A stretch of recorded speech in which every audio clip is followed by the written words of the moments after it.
Good morning, everybody. This is Addison Shonled. It is July the 15th, and my guest today is Michael Deluce, CEO and President of Porter Airlines in Canada. Hello, Michael. Thank you for spending time with me today. Yeah, good morning. Thanks for having me. So I would like to start off with, you run a business which in Canada, of all places, which has not, it's not been an easy thing to run through the pandemic. Can you give us an update of how you've handled the pandemic?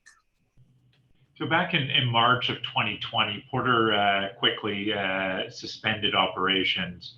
At that point in time, we thought the suspension may be for 3 or 4 months, but clearly the situation has taken much longer to work through, and as well has been much more severe than anybody would have anticipated back in March of 2020. So it's been 16 months since we've suspended operations. But last week we announced that we have put the pin in a relaunch date. September 8th, we'll be returning to the skies with our fleet of 29 aircraft out of Billy Bishop Toronto City Airport, and very excited to get operating again. So, Canada has been adversely impacted more than many countries, certainly in the aviation space, and it has been a deep reduction in travel in Canada. Because of travel restrictions put in place by the government, and those restrictions are starting to ease, and so I think we're at the tail end of the pandemic, and hopefully we'll be seeing a pretty strong response and return of demand starting in the fall. If we look at the States, there's been this pent-up demand that's just boomed.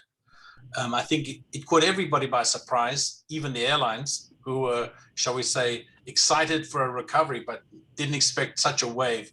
Do you think that it's something that you would expect to see in Canada as well? Yeah, I think worldwide, I think we will eventually see that, each at its own pace. The U.S. has been very encouraging. Domestic travel is effectively, back to close to pre-pandemic levels. Obviously, the international side and transborder, those areas still have certain restrictions that really limit, a full recovery. And it's coming primarily from the leisure side, but corporate travel, as being reported of the U.S., is starting to recover. Now, that portion of the market will take longer, but in Canada, we've taken a very different approach than the U.S. The U.S. has recovered progressively over the last 15 or 16 months. Certainly even more so over the last 12 months, and even greater over the last 3 months as vaccinations hit, a strong pace. In Canada, we have suppressed travel for the last 16 months. For large portions of time, demand remained, even just 3 months ago, down in excess of 90%. Now, the approach in Canada is wait until it is all clear to resume travel as determined by the government. And so I do believe there'll be a very strong pent-up demand, certainly on the leisure side, and eventually recovering on the business side. COVID was a pause. It certainly wasn't the end of air travel. So we are very optimistic, and we do think in Canada that recovery is going to start in earnest in the fall. That's fantastic. I certainly wish you all the good things that come with that. Now, one of the things that obviously popped on everybody's radar this week is what I see behind you, across your right shoulder, that E2 in your cupboard there. Very nice to see it there so quickly. Can you tell us about the ambitions for the E2? So earlier this week, Porter announced an order for up to 80 state-of-the-art fuel-efficient E2 E195 aircraft. And our plans are to expand our footprint across North America, coast to coast, Canada, the United States, U.S. sun destinations, and potentially Mexico and the Caribbean as well. We'll be deploying these aircraft out of 4 primary cities: Ottawa, Montreal, Halifax, and Toronto Pearson Airport, which is a second airport for us in the Toronto marketplace.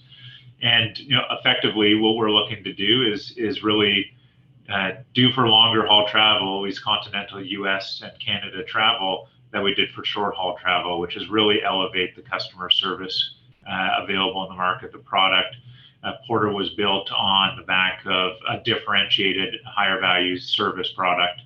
We offer beer and wine complimentary, served in glassware, premium snacks, comfortable, stylish cabin, and really focusing on service at every touch point with the customer. And that has resulted in Porter having the highest customer satisfaction of any airline in Canada. So we now are very excited that we'll be able to bring that level of service and that level of offering and new competition to flights across North America. And we're looking forward to that starting mid-2022. Having flown one of your Dash 8s out of Billy Bishop, I can attest to the fact that the service was fabulous. My flight was at the end of the day, and that cold beer went down really, really well. One of the things that is obviously very interesting is that I've spoken to the CEO of Helvetic about their experience with the E2.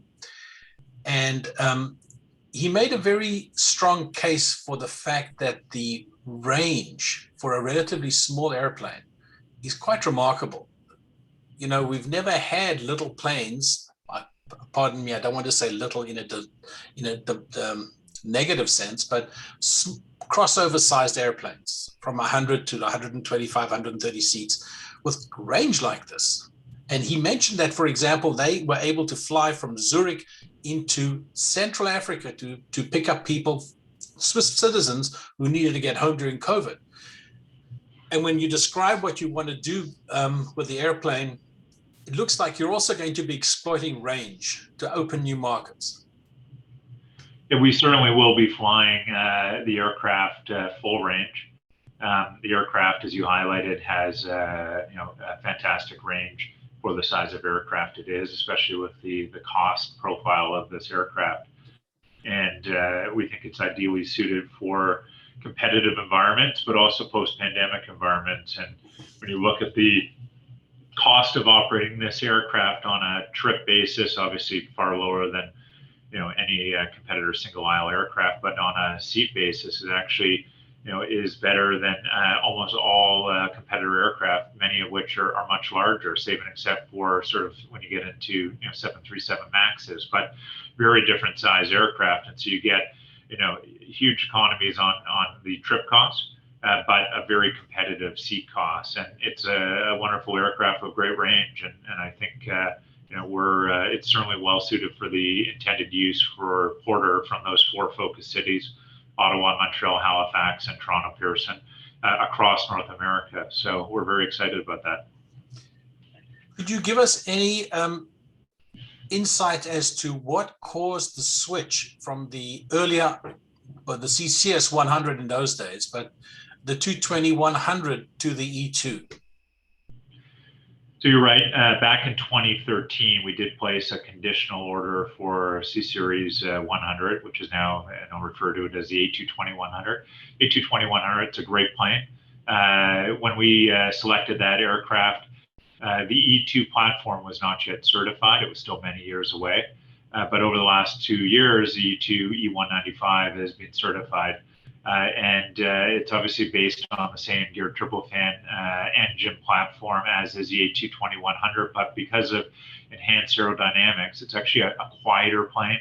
And as well, on a seat basis and trip basis, it is extremely competitive with the A220, certainly the A220-100, especially where the E2 E195 has significant advantages from an operating cost perspective, but as well, it's certainly growing worldwide, the critical importance of sustainability. The aircraft is the most environmentally friendly aircraft in its class. And that's measured from noise and CO2. And so that is also very important to Porter. Porter has operated its first 15 years out of a noise-sensitive airport, downtown Toronto. And so we understand the need for harmony between, an airport or an airline use and local community. And so, the noise profile and the environmental characteristics of the E2 platform are second to none. Michael, one of the things that intrigued me about this fleet decision, it's been a very difficult time for anybody in this industry, and the order obviously really grows your airline. Can you share with us any background on how you were able to pull off financing and buying this fleet. I take it that there's a lot of leasing and lease buybacks involved, but what can you tell us about that aspect? So Porter went into the pandemic effectively debt-free, and so has benefited from an extremely strong financial footing. The suspension of service minimized the financial impact on our balance sheet over the past 16 months relative to others. And through a combination of internal capital, but as well sale leaseback transactions, which there's been incredible appetite in the market for this aircraft, which is great. There are many lessors that are interested in financing the aircraft, and we're dealing with multiple parties. So it is certainly a well-financeable aircraft and one that is being well received within the financing community. Being the launch customer, you obviously are you're breaking new ground here, which is really amazing. You mentioned obviously flying out of these bigger airports takes you into a whole different environment than what you've been doing out of Billy Bishop. So how do you? I think there are two items that really kind of resonate for me here. Number one, you have to be the lowest cost seat producer. And also, you have to play on the strength of your passenger experience. So how are you going to be able to, going into these bigger airports, ensure that you're the lowest cost seat producer and still offer people, I mean, I don't know if you're going to offer Wi-Fi, for example, but what are the things that you can offer in the cabin that will draw people away from those people who are LCC oriented or full service oriented? So of the four focus airports that we talked about, Ottawa, Montreal, Halifax, and then Toronto, Pearson, we are already a significant operator in three of those. The new airport for Porter would be Toronto Pearson Airport, but we're very comfortable operating against substantial competition out of major airports. We have significant market share on three key Canadian and transporter routes: Toronto, Ottawa, Toronto, Montreal, Toronto, New York. We're a strong number two carrier in all those markets. As we look forward, there's two elements. One, service, as we talked about earlier. Porter service is second to none in the Canadian industry. We have the highest customer satisfaction and net promoter score from our customers, and it's based on a differentiated product. And we intend to lean into that substantially over the next year as we move to deploy the E2 E195 aircraft.